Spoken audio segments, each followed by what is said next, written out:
Welcome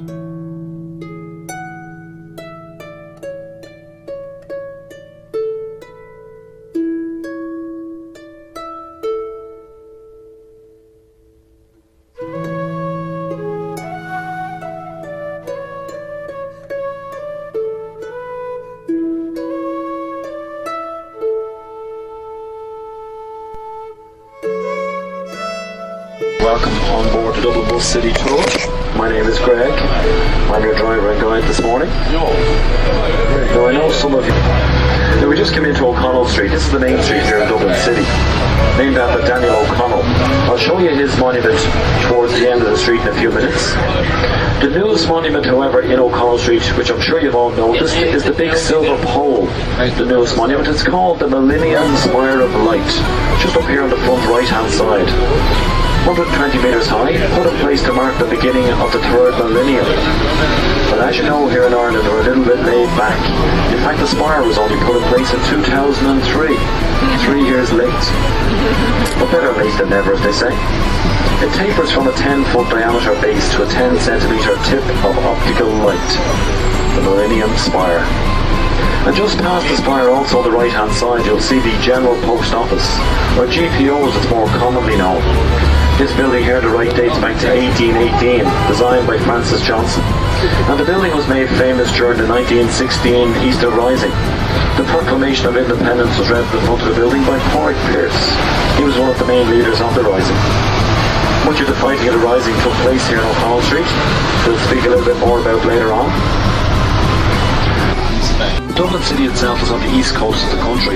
It's known as a cathedral and university city, and the population of Dublin is just over 1 million people. It's also the capital of the country. The population of the whole country is just over 4 million. Now you'll see the O'Connell Monument coming up at the next traffic lights on the right-hand side. And Daniel O'Connell was a nationalist leader and politician back in the 1820s. He secured a thing called Catholic Emancipation back in 1829, and that basically gave the Catholics the right to vote and practice their religion.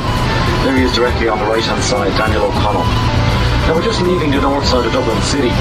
We're going to head across O'Connell Bridge now, over the River Liffey. The River Liffey divides the city in two between the north and the south. Just on O'Connell Bridge now, also named after Daniel O'Connell. See the River Liffey on both sides, dividing the city between the north and the south. You'll see Trinity College on the left-hand side.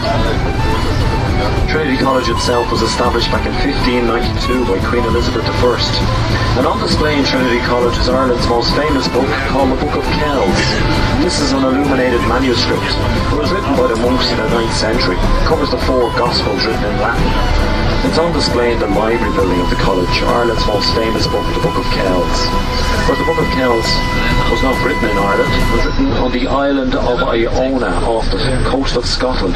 But it was moved from the island of Iona over to Kells in County Meath in the 9th century when the Vikings were raiding the island. They were attacking the monks. The monks brought it over to Ireland for safekeeping, and it got its name, the Book of Kells, where it was held for safekeeping. So now on display in the library building of Trinity College. If you look there on the right-hand side, see that round building on the right? That's the Bank of Ireland.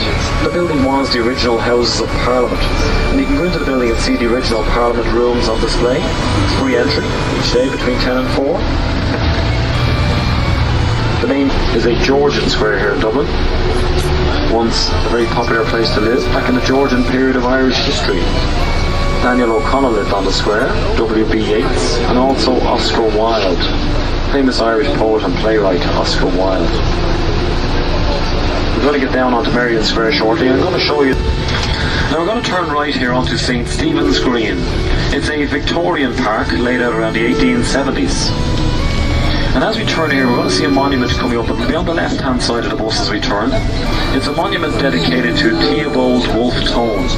He was the leader of a failed rebellion here in Ireland back in 1798.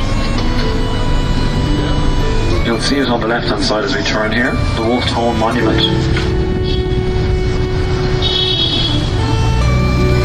There it is. The Wolfe Tone Monument there on the left is also known in Dublin as Tonehenge. Oh, we've got our very own Tonehenge. Next up on the map is number 7 for the St. Stephen's Green Shopping Centre. You'll see the centre straight ahead. It's a large glass dome building. Looks like a greenhouse. That's the main entrance. Shops are open until 6 p.m. today. Shop till you drop. Now guys, away we go again. You're all very welcome on board joining us there at stop number 7. My name is Luke. Would you believe that there are 714 pubs in Dublin?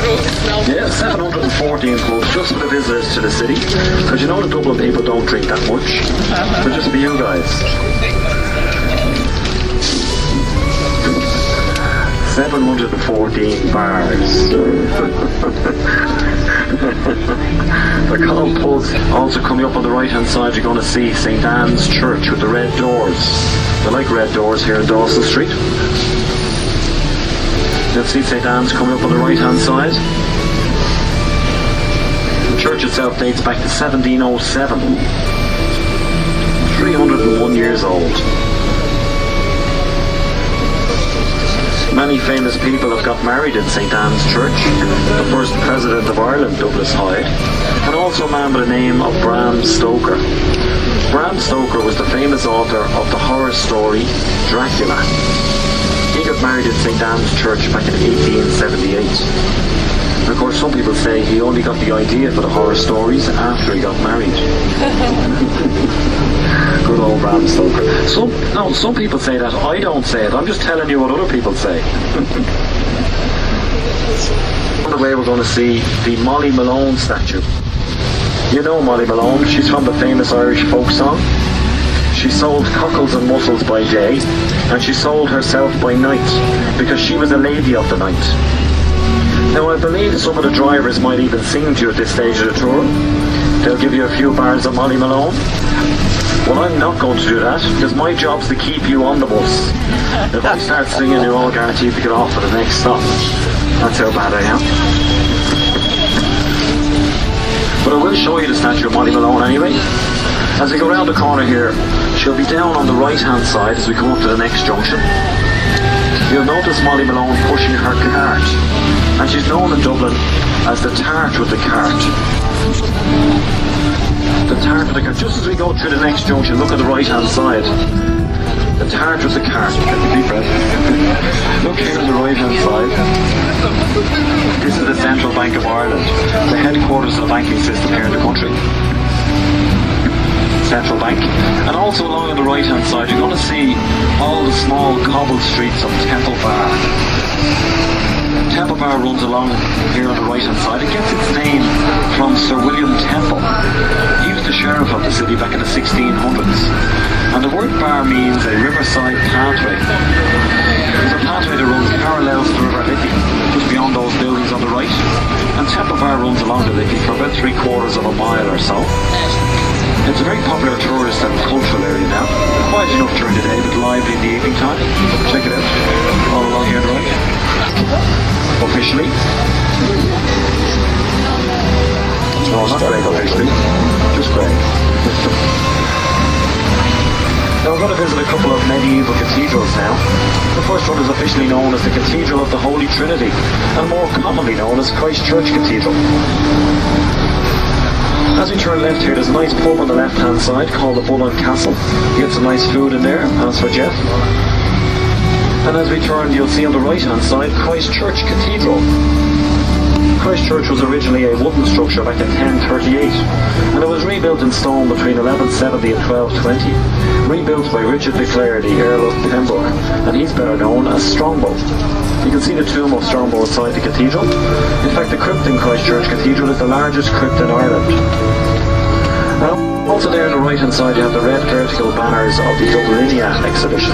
That's an exhibition of the medieval history of the city. You get some discount also into Dublinia. Now we're just coming around to the cathedrals here in the city.